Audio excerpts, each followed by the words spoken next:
हम आपको भारत में धर्म युद्ध के 2 उदाहरण दिखाने वाले हैं।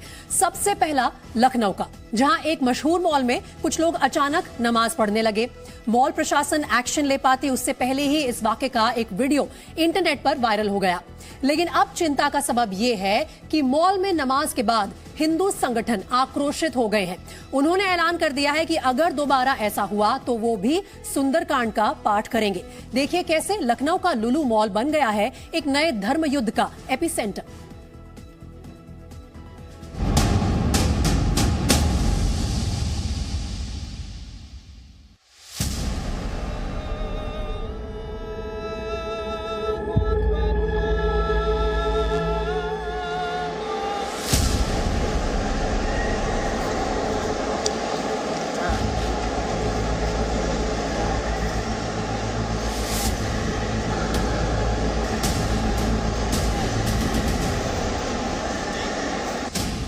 ग्यारह एकड़ में बना लखनऊ का सबसे बड़ा और देश के सबसे बड़े शॉपिंग मॉल्स में से एक लुलु मॉल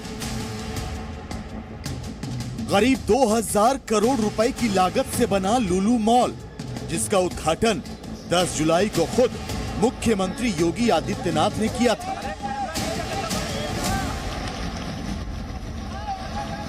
लेकिन लुलु मॉल को खुले हुए अभी 4 ही दिन हुए थे कि वहां का एक वीडियो सामने आया और वायरल होने लगा, जिसके बाद लुलु मॉल का नाम एक विवाद से जुड़ गया।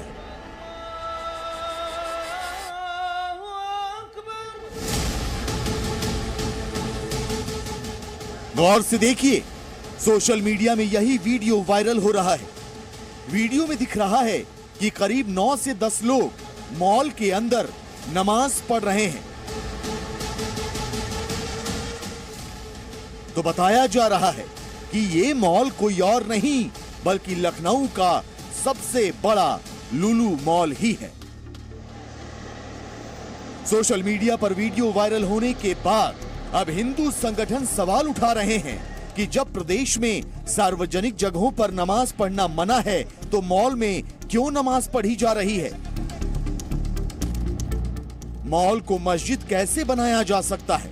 यही नहीं, हिंदू संगठन कह रहे हैं कि अगर दोबारा ऐसा हुआ तो वो भी मॉल में हनुमान चालीसा का पाठ करेंगे। अगर ऐसा चलता रहा तो हम वहां पहुंचकर हनुमान चालीसा का पाठ करेंगे, उसको कोई नहीं रोक पाएगा। लुलु मॉल में लव जिहाद किया जा रहा है। क्या लुलु मॉल एक जिहादी मानसिकता से ग्रसित होकर चलाया जा रहा है? अगर वहां नमाज की व्यवस्था कर रहे हैं तो क्या हनुमान चालीसा की वहां पे स्थान रखा गया है? तत्काल रूप से हिंदू महासभा भी इसकी घोषणा करती है। संत महासभा, तमाम हिंदू संगठन वहां हनुमान चालीसा पढ़ेंगे, सुंदरकांड का पाठ करेंगे, वहां अपनी देवी देवताओं की भी पूजा करेंगे। उनका ये अधिकार बनता है। श्रावण मास में जलाभिषेक करेंगे भगवान शिव का। मॉल में नमाज पर बवाल मच रहा है तो हिंदू महासभा के प्रवक्ता शिशिर चतुर्वेदी इसे लव जिहाद का अड्डा तक करार दे रहे हैं। मॉल में कर्मचारियों की नियुक्ति पर सवाल उठा रहे हैं। यही नहीं, शिशिर चतुर्वेदी ने तो इस मामले को लेकर एफआईआर भी दर्ज करवाई है। तमाम हिंदू संगठन है, ये आरोप भी लगा रहे हैं कि ज्यादा लोगों जो ज्यादा प्रतिशत है मुस्लिमों को वहां पे नौकरी दी गई है, हिंदुओं को कम दी गई है। ऐसा भी कुछ ये हमारा प्रार्थना पत्र में है आरोप। इस आरोपों की जांच की जाए और एफआईआर के बाद जांच की जाती है। जांच में अगर सही तथ्य पाया जाता है तो उसके बाद उस जांचों को लेकर के जो भी तथ्य होंगे उस पर आगे कार्रवाई बढ़ाई जाए। और हम लोग इसको लेकर के कल सुंदरकांड भी करेंगे। लुलु मॉल में 50,000 लोग एक साथ शॉपिंग कर सकते हैं। 1600 लोगों के एक साथ बैठने की व्यवस्था है। इस मॉल में 15 रेस्टोरेंट हैं और 25 ब्रांड आउटलेट के साथ फूड कोर्ट भी हैं। यही नहीं, यहाँ 11 स्क्रीन वाला पीवीआर सुपरप्लेक्स भी जल्द ही शुरू होने वाला है। यहाँ नमाज का वीडियो सामने आने के बाद मॉल प्रशासन भी अब सख्ते में है। उसने सफाई देते हुए कहा है, लुलु मॉल सभी धर्मों का आदर करता है। किसी भी प्रकार का की संगठित धार्मिक कार्य या प्रार्थना की यहां अनुमति नहीं दी जाती। हम अपने फ्लोर स्टाफ, सिक्योरिटी स्टाफ को कड़ी ट्रेनिंग देते हैं कि ऐसी गतिविधियां पर नजर रखी जाए। इस मॉल को हम एक अंतर्राष्ट्रीय स्तर का शॉपिंग डेस्टिनेशन बनाना चाहते हैं।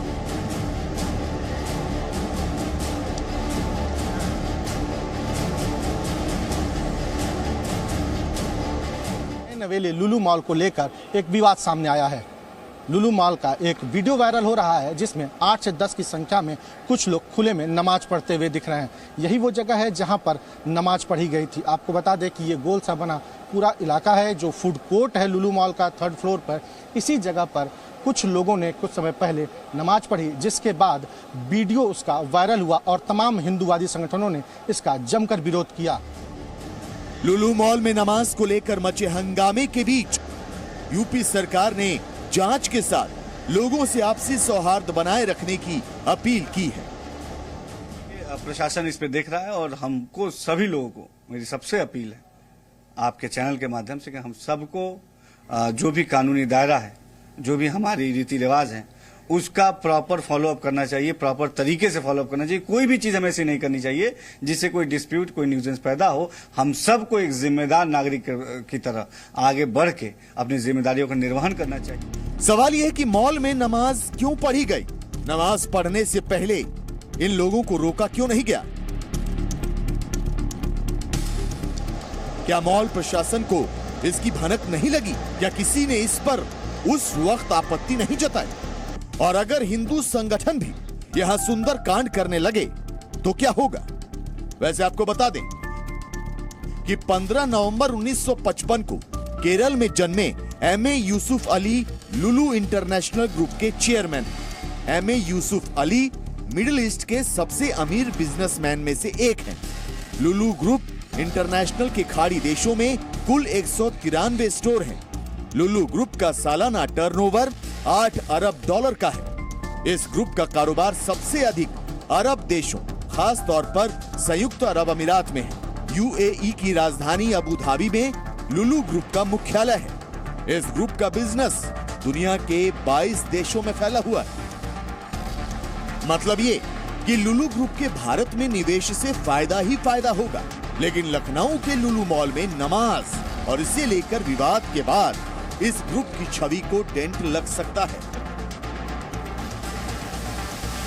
लिहाजा लुलु ग्रुप भी शायद अब ऐसे किसी भी विवाद से दूर रहने की कोशिश करेगा। शुभम पांडे और मयूर शुक्ला के साथ अजीत सिंह, लखनऊ, जी मीडिया। ये विवाद भले ही आज लखनऊ में हो रहा हो, लेकिन सार्वजनिक जगहों पर नमाज को लेकर विवाद कोई नई बात नहीं है। भारत में इससे पहले भी ऐसे वाकये पेश आते रहे हैं और आपको अब फ्लैशबैक में हम लिए चलते हैं, बताते हैं कि कब कब सार्वजनिक जगहों पर नमाज को लेकर हंगामा हुआ है और कहां हुआ है। तो शुरुआत करते हैं मई 2018 से। वहां पर इसकी शुरुआत हरियाणा के गुरुग्राम से हुई। 10 जगहों पर खुले में नमाज पढ़ी गई, जिस पर जमकर हंगामा हुआ।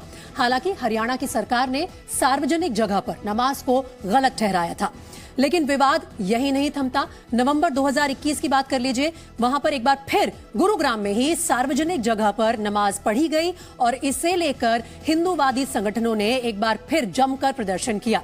अगर हम दिसंबर 2021 की बात करें तो एक बार फिर से 200 से 300 लोगों ने नमाज पढ़ी। ये नमाज कहीं और नहीं बल्कि सेक्टर 37 के ग्राउंड में पढ़ी गई। इस पर हिंदूवादी संगठनों ने एक बार फिर से जमकर हल्ला बोला। पुलिस ने हिंदूवादी संगठनों से जुड़े 10 लोगों को हिरासत में भी लिया था। और इसी साल जनवरी की बात कर लीजिए। जनवरी 2022 में कर्नाटक के कोलार में कुछ छात्रों ने स्कूल में नमाज पढ़ी। इसका दूसरे छात्रों ने विरोध किया। बवाल बढ़ सकता था, लेकिन पुलिस ने बीच बचाव करके मामले को सुधार दिया, सुलझा लिया। हालांकि इसके बावजूद हिंदू संगठनों का इस मामले में विरोध प्रदर्शन जारी रहा। तो ये तो कुछ विवाद थे जो फ्लैशबैक में हमने आपको बताया। अब आपको आगे दिखाते हैं कि आखिर सार्वजनिक जगहों पर नमाज या प्रार्थना कितना सही है और कितना गलत है। साल 1955 में एम इस्माइल फारूकी मामले में अदालत ने फैसला सुनाया कि मस्जिद इस्लाम की प्रथा का एक अनिवार्य हिस्सा नहीं है। सुप्रीम कोर्ट ने कहा कि नमाज कहीं भी पढ़ी जा सकती है, यहां तक कि खुले में भी पढ़ी जा सकती है। साथ ही यह भी कह दिया कि संविधान के अनुच्छेद 25 के तहत पूजा का अधिकार सबको है, लेकिन कोई भी पूजा के अधिकार का विस्तार नहीं कर सकता। मतलब ये कि किसी को भी हर जगह पूजा करने का अधिकार नहीं है। आ जाइए, साल 2018 में यहां मद्रास उच्च न्यायालय ने कहा कि नमाज अदा करने के लिए सार्वजनिक स्थानों पर अतिक्रमण नहीं किया जा सकता, यानी कि एनक्रोच नहीं कर सकते आप पब्लिक स्पेस को। वैसे संविधान का अनुच्छेद 25 ये कहता है कि प्रत्येक व्यक्ति को स्वतंत्रता और सार्वजनिक व्यवस्था, नैतिकता और स्वास्थ्य की सीमाओं के अधीन रहते हुए स्वतंत्र रूप से धर्म का पालन करने और प्रचार करने का अधिकार है। जबकि अनुच्छेद 26 की अगर हम बात करें, प्रत्येक धार्मिक संप्रदाय को धर्म से जुड़े अपने तमाम मामलों का प्रबंधन करने का अधिकार तो देता है, लेकिन यह अधिकार सार्वजनिक व्यवस्था, नैतिकता और स्वास्थ्य के अधीन भी है।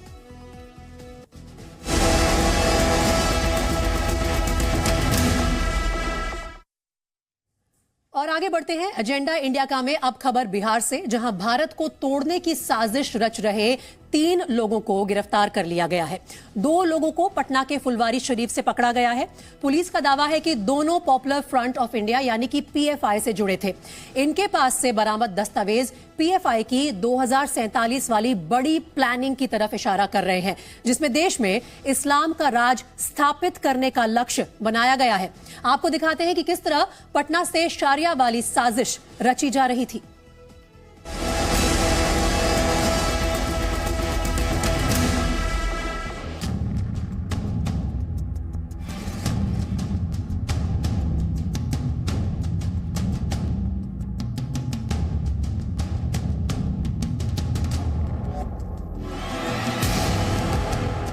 पीएफआई का प्लान 2047 बेनकाब।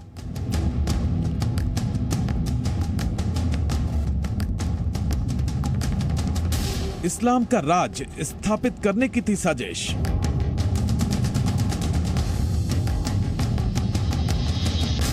रिटायर्ड दारोगा दे रहा था आतंक की ट्रेनिंग।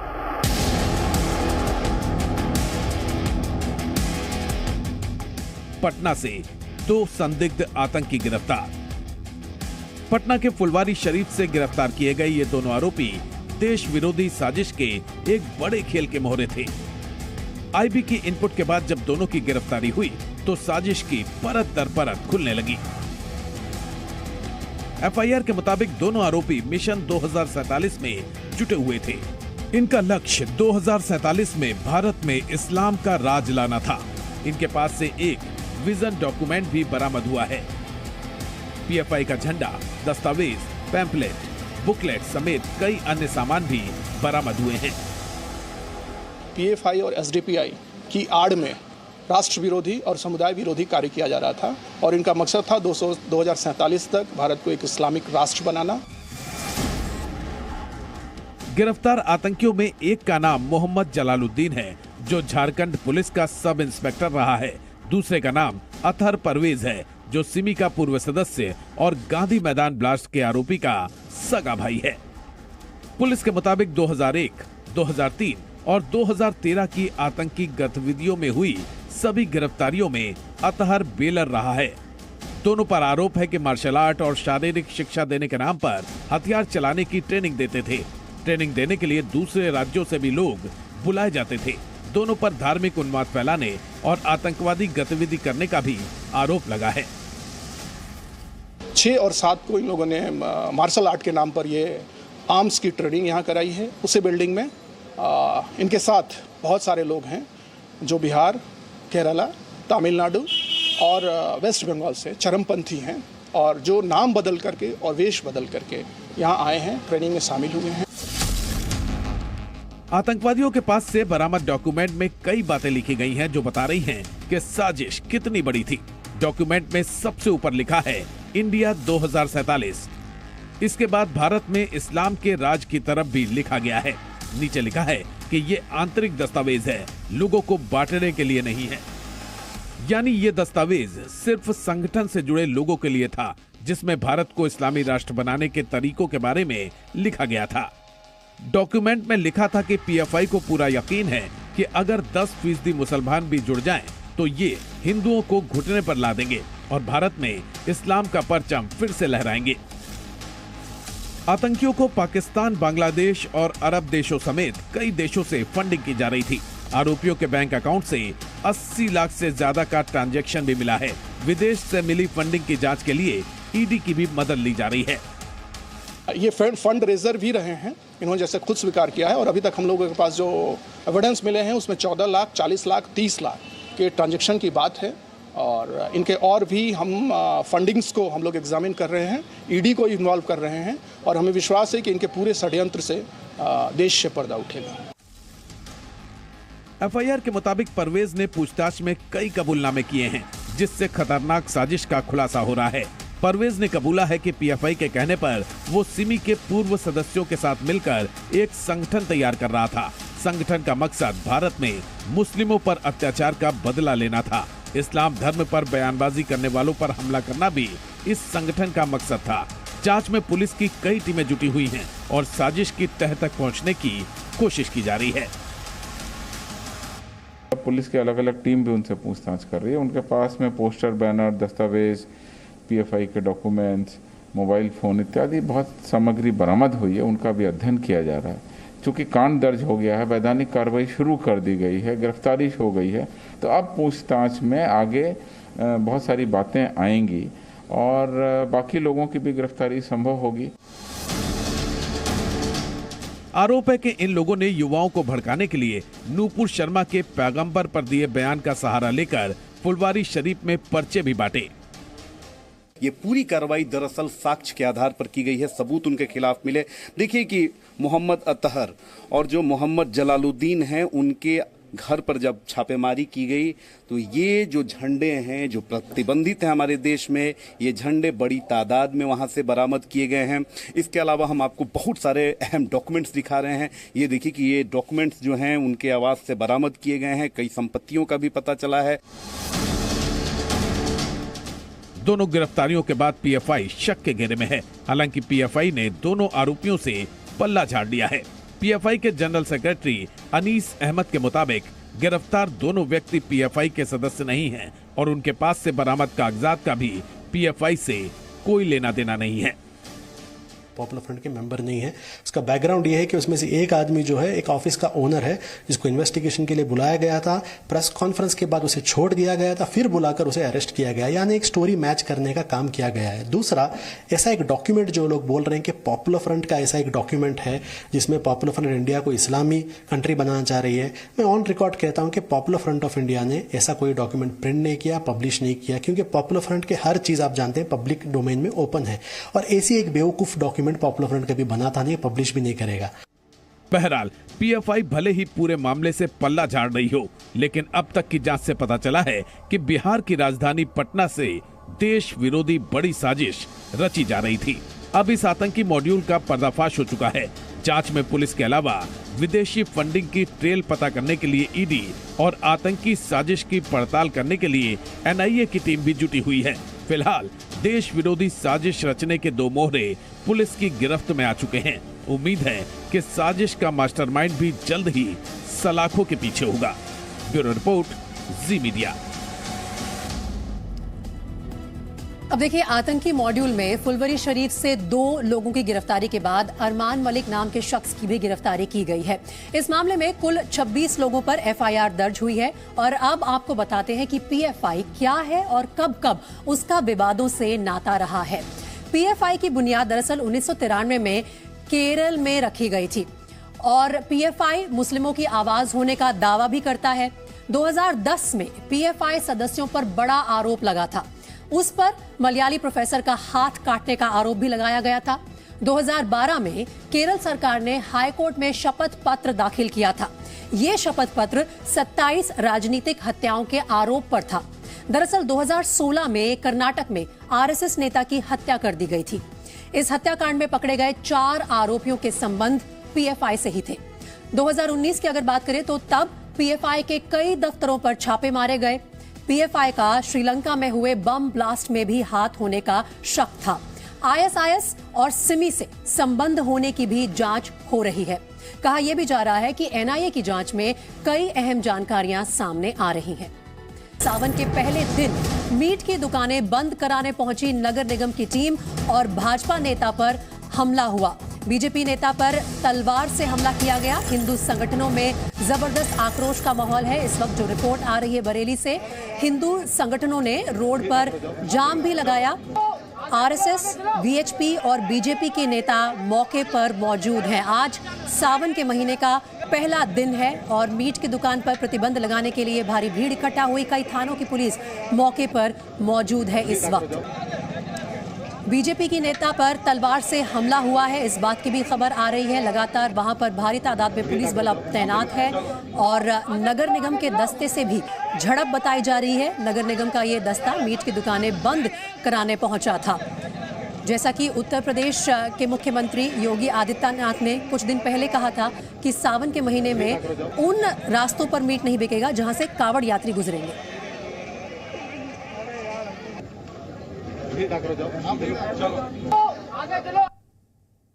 ये कुछ दुकानें यहाँ पे हैं जो चिकन और बिरयानी की दुकानें हैं, जिसको लेके कुछ लोगों को आपत्ति थी। आपस में कुछ कहा सुनी हुई ऐसा बताया जा रहा है कि उनके ऊपर कुछ लोग हमलावर हुए और उन्होंने उनके साथ मारपीट की है। तो इस पे यहाँ पे पुलिस आई है और थोड़ी भीड़ भाड़ थी, जिस पर बातचीत करके उनको हटाया गया है। आगे की कार्रवाई की जा रही है।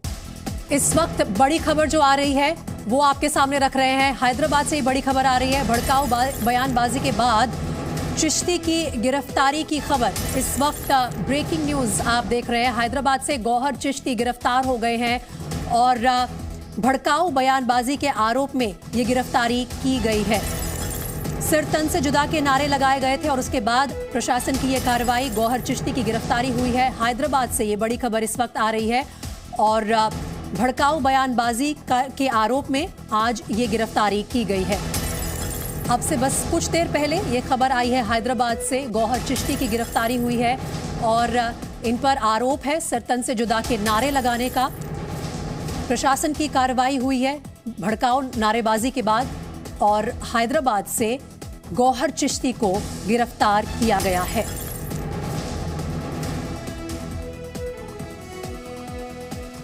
अजमेर दरगाह के बाहर हुई थी ये नारेबाजी और आज हैदराबाद से गिरफ्तारी हुई है।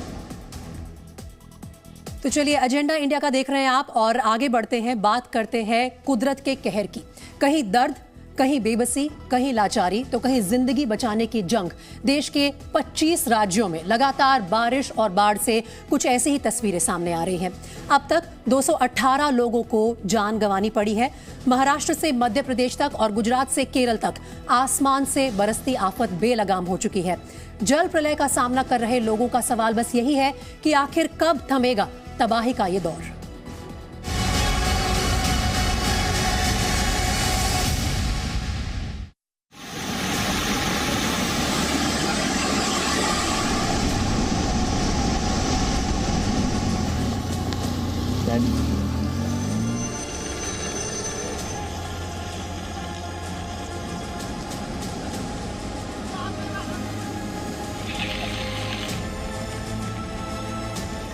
बाढ़ और बारिश जिंदगी पर कैसे आफत लाई है, ये तेलंगाना के मंचे रियल से आई तस्वीरों में साफ तौर पर देखा जा सकता है। 2 शख्स पानी के बीच फंसे हैं और इन्होंने जेसीबी मशीन का सहारा लिया हुआ है। पानी का बहाव काफी तेज है, लेकिन इस बहाव को करीब 7,500 किलो की जेसीबी मशीन थामे हुए है, जो इन दोनों के लिए राहत की बात है। आसमान में मंडरा रहा हेलीकॉप्टर इन्हें सुरक्षित निकालने की कोशिश में जुटा है। जेसीबी मशीन का सहारा लिए ये दोनों गडेरिए हैं, जो अपने मवेशियों की तलाश करते करते पानी के बहाव के बीच फंस गए। ये दोनों गडरिए सोमनपल्ली गांव के रहने वाले हैं और इनके गांव के करीब गोदावरी नदी उफान पर है। इन्हें बाढ़ के बीच फंसा देख पहले तो स्थानीय लोगों और प्रशासन ने खुद कोशिश की, लेकिन जब कामयाबी नहीं मिली तो प्रशासन ने रेस्क्यू ऑपरेशन के लिए हेलीकॉप्टर भेजने का अनुरोध किया। उफनती लहरों के बीच भारतीय वायुसेना के हेलीकॉप्टर से रस्सी को लटकाया गया और फिर बारी बारी से इन्हें एयरलिफ्ट कर लिया गया।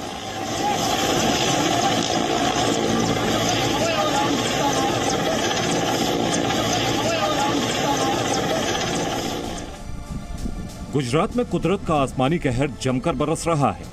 शहर हो या गांव, हर जगह सिर्फ पानी ही पानी दिख रहा है। सबसे ज्यादा तबाही नवसारी में हुई है। कावेरी नदी का जलस्तर लगातार बढ़ने की वजह से कई गांव इसकी चपेट में आ गए हैं। खुद गांव के करीब 25 लोग इस जल प्रलय में फंस गए और फिर उन्हें बचाने पहुंचे एनडीआरएफ के देवदूत। हेलीकॉप्टर के जरिए इन्हें एयरलिफ्ट कर सुरक्षित जगह पर पहुंचाया गया। ऊना में जो खतरे का लेवल है वो 23 फुट अभी आ गया है। इसके बाद नवसारी सिटी और उसके आजू बाजू के गाँव में पानी का भराव शुरू हो जाता है। तो समय सर सभी नागरिक सुरक्षित आश्रय स्थानों में पहुँचें और ऐसे लोग जिनके पास संचार के साधन नहीं हैं उनको भी उन आश्रय स्थानों में आने में मदद करें। पानी से पंगा लेना कितना महंगा पड़ सकता है, इसका सबक पुणे से आई इन तस्वीरों में छिपा है। आप देख सकते हैं कैसे पानी के कहर से जिंदगी बचाने के लिए एक शख्स ने एक खंबे का सहारा लिया है। दरअसल ये शख्स अपने दोस्त के साथ शिवनी नांदेड़ को जोड़ने वाले पुल पर बैठा था, लेकिन नदी के तेज बहाव के सामने ये खतरनाक साबित हुआ। इस शख्स के दोस्त को नदी का तेज बहाव अपने साथ बहा ले गया, लेकिन खुशकिस्मती से इस शख्स ने पुल पर लगे खंबे को वक्त रहते थाम लिया। करीब 2 घंटे तक ये शख्स खंबे के साथ ऐसे ही चिपका रहा, जिसके बाद पुणे फायर ब्रिगेड की टीम इसे बचाने में कामयाब रही।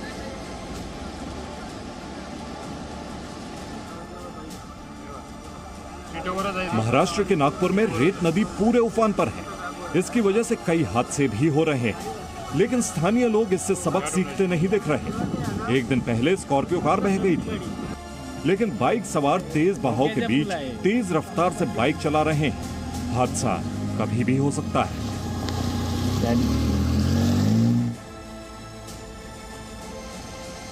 छत्तीसगढ़ के धमतरी में लगातार बारिश से नदी नालों का जलस्तर बढ़ चुका है। इसके बावजूद लोग जान जोखिम में डालकर तेज बहाव के बीच से निकलने की कोशिश कर रहे हैं। इसी कोशिश में एक बाइक सवार बह गया। रेस्क्यू ऑपरेशन जारी है, गोताखोरों की मदद भी ली जा रही है। गुजरात के वलसाड में हर तरफ पानी ही पानी दिख रहा है। औरंगा नदी के बढ़ते जलस्तर की वजह से अब बाढ़ का पानी निचले इलाकों तक पहुंच गया है। राहत और बचाव का काम जारी है। गुजरात में बाढ़ बारिश से तबाही लगातार हो रही है।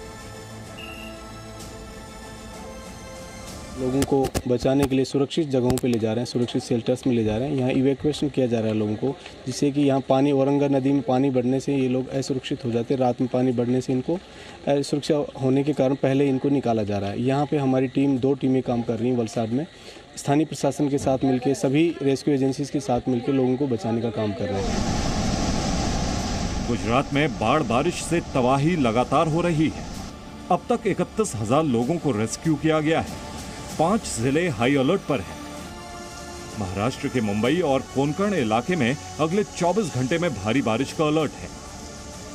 मौसम विभाग का कहना है कि मुंबई में इस दौरान रुक रुक कर बारिश होगी। अब तक 31,000 लोगों को रेस्क्यू किया गया है। वहीं महाराष्ट्र के कई शहरों में भारी से बहुत भारी बारिश का अनुमान है। इस दौरान 60 किलोमीटर प्रति घंटे की रफ्तार से हवाएं चल सकती हैं। ब्यूरो रिपोर्ट, जी मीडिया। इस रिपोर्ट से आपको अंदाजा हो गया होगा कि आधे हिंदुस्तान पर आसमान से आफत बरस रही है। अलग अलग राज्यों से बाढ़ और बारिश से हुई तबाही की तस्वीरें भी लगातार आ रही हैं। देश के 25 राज्यों पर बाढ़ और बारिश से भारी तबाही हुई है। इन राज्यों पर सबसे ज्यादा असर दिख रहा है। बाढ़, बारिश और भूस्खलन की वजह से देश में अब तक 218 लोगों की मौत भी हुई है। लगातार आ रही तबाही की तस्वीरों की एक वजह यह भी है कि देश में अब तक औसत से 11% ज्यादा बारिश हो चुकी है। वहीं मुश्किलें फिलहाल कम होती नजर नहीं आ रही। अगले 24 घंटों के दौरान भी गुजरात के 5 जिलों में भारी बारिश की संभावना जताई जा चुकी है। गुजरात के खासतौर पर वलसाड़, नवसारी, डांग, जूनागढ़, गिर और सोमनाथ हाई अलर्ट पर हैं। पूरे राज्य में अब तक 31,000 लोगों को सुरक्षित स्थान पर भी पहुंचाया जा चुका है। लगातार हो रही बारिश कई राज्यों के लिए जानलेवा साबित हो रही है और इन राज्यों में हुई तबाही की वजह से मौत का आंकड़ा लगातार बढ़ता जा रहा है। तो बाढ़, बारिश और भूस्खलन से सबसे ज्यादा मौत अब तक महाराष्ट्र में हुई है। यहाँ जो मौत का आंकड़ा है वो 84 तक पहुंच गया है। गुजरात के लोग भी जल प्रलय से जूझ रहे हैं लगातार और यहाँ अब तक 83 लोग जान गंवा चुके हैं। अगर बात की जाए मध्य प्रदेश की, तो मध्य प्रदेश में भी बाढ़ और बारिश से तबाही लगातार बढ़ रही है। राज्य में अब तक 67 लोगों की मौत हो चुकी है। तो ये है आंकड़ा उन लोगों का जो अपनी जान गंवा चुके हैं बाढ़ और बारिश से हुई तबाही के चलते। देश के ज्यादातर हिस्सों में मॉनसून सक्रिय है और ऐसे में तबाही से मौत के आंकड़े में बढ़ोतरी लगातार हो रही है।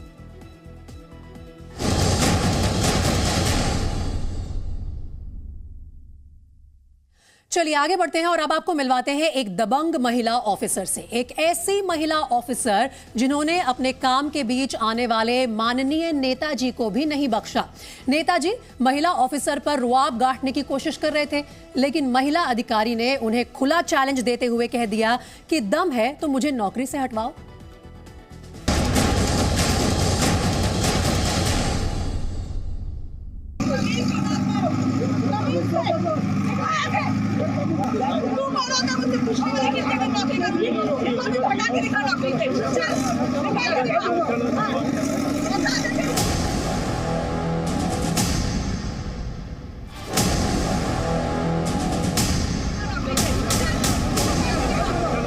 आप सोच रहे होंगे कि कौन है ये महिला जो सामने खड़े शख्स को ऐसी झाड़ लगा रही है। आखिर ये महिला इतनी आग बबूला क्यों है? तो सबसे पहले आपको बता दें कि ये महिला उज्जैन की एसडीएम है और नाम है निधि सिंह।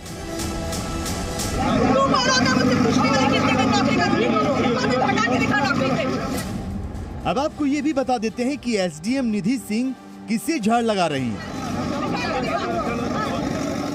दरअसल जिस शख्स पर वो अपना गुस्सा निकाल रही हैं, वो कोई और नहीं बल्कि बीजेपी के पूर्व विधायक शांतिलाल धाबाई हैं।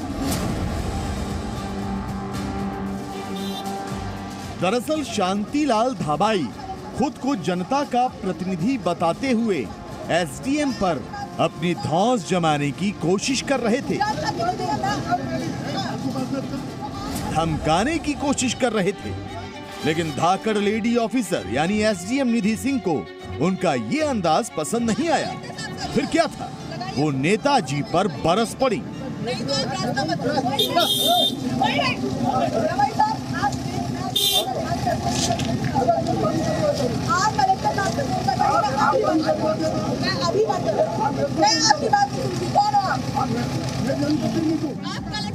ये वीडियो सोशल मीडिया में जमकर वायरल हो रहा है। सोशल मीडिया पर इस ऑफिसर की हिम्मत की तारीफ हो रही है।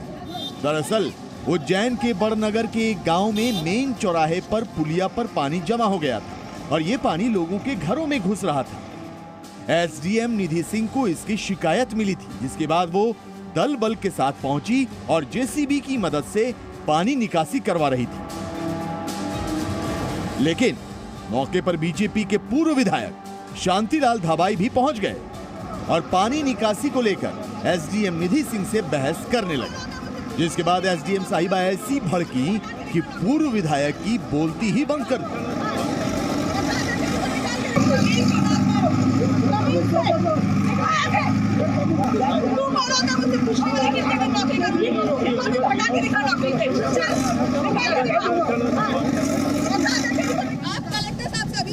निधि सिंह ने पूर्व विधायक से वही कलेक्टर से बात करने को कहा। इस पर भी पूर्व विधायक नहीं माने और बहस करते रहे। विवाद बढ़ता देखकर वहां मौजूद समर्थक पूर्व विधायक को जबरदस्ती वहां से ले गए, वरना यह मामला बढ़ भी सकता था। ब्यूरो रिपोर्ट, जी मीडिया।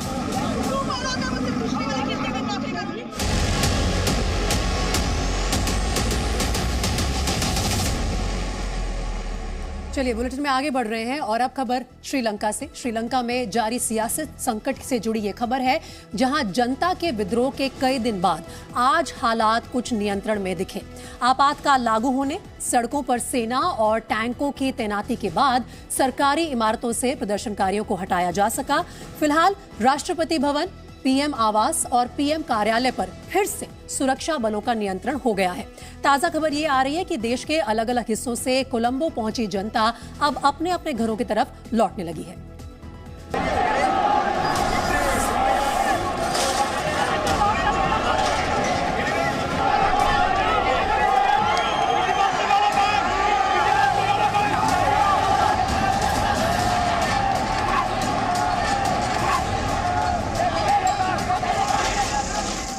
श्रीलंका की राजधानी कोलंबो की ये कल की तस्वीरें हैं। बढ़ती महंगाई और जर्जर अर्थव्यवस्था के खिलाफ जनता में इतना ज्यादा आक्रोश था कि वो किसी की नहीं सुन रही थी। प्रधानमंत्री कार्यालय की तरफ बढ़ रही जनता को श्रीलंका की सेना भी नहीं रोक पाई। प्रदर्शनकारियों के रास्ते पर तमाम बैरिकेड्स लगाए गए, भारी पुलिस बल की तैनाती की गई,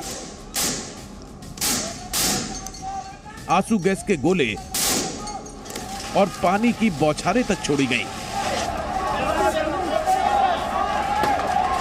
कुछ देर के लिए अफरा तफरी भी मची, लेकिन प्रदर्शनकारियों का मनोबल कमजोर नहीं पड़ा।